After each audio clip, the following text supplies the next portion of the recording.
nga mo ha. Minsan na nga lang makainom yung tao eh. Ito na nga lang yung pahinga ko sa isang linggo eh. Nakalayas na nga lang. Sige, lumayas ka! Parang bawal ka! Wala kwenta! Ate Joy, Ate Princess, natatakot po ako. Ay naku! Wala nang matino sa pamilyang to. Joy, pwede ba? Sumasabay ka pa. Wow, nagsalita ang piling ate. Ang sabi mo? Ate, tama. Tigil na kayo! Parang awa nyo na! Gusto ko nang mamatay!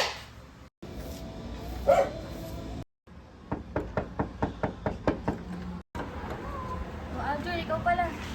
Magandang gabi po, Nay. Magandang gabi din sa'yo. Sensya ka na, wala muna tayong Bible study ngayon eh. Kasi sa bahay namin ngayon eh. Okay lang po, Nay. Hindi naman po ako magtatagal. Ipag-prepare ko lang po kayo.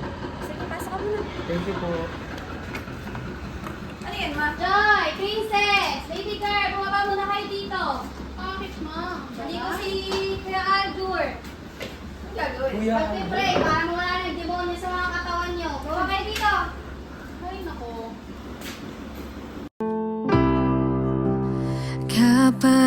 Kapayapaan nagmumula sa'yo, kaligayahan nagamit sa piling mo. Wala nang hahanapin pa,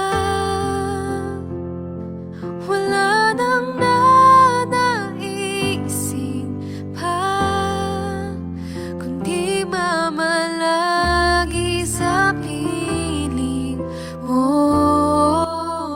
aking Ama. Basta. Oo, ano mga ginagawa niyo ngayon sa school? Ay, para no? Ah, basta. Basta na ka? Dami. Tingnan mo. Dami. Meron yan. Dami. Tingnan mo. Ito. Anong ginagawa nyo? Tulog ka ba? Kumalam dito. Tol, ano pag ginagawa mo? Kumalam dito. Ano ba yun? Ano? Swerte ko. Tara na nga, umalis na tayo dito.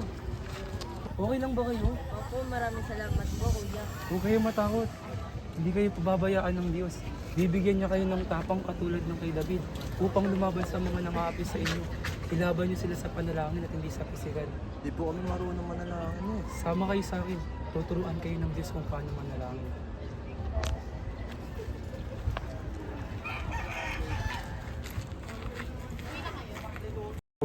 Mamatay ka na. Hindi ka na kailangan dito lang.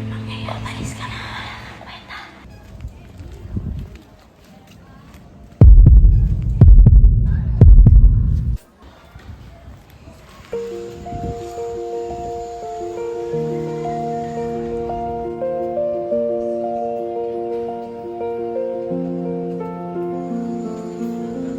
In Jesus' name, Amen.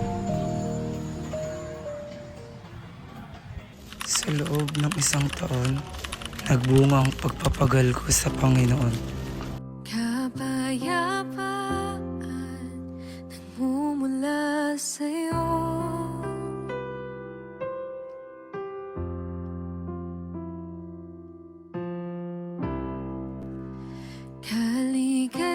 kaligayahan nagamit sa piling mo.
this?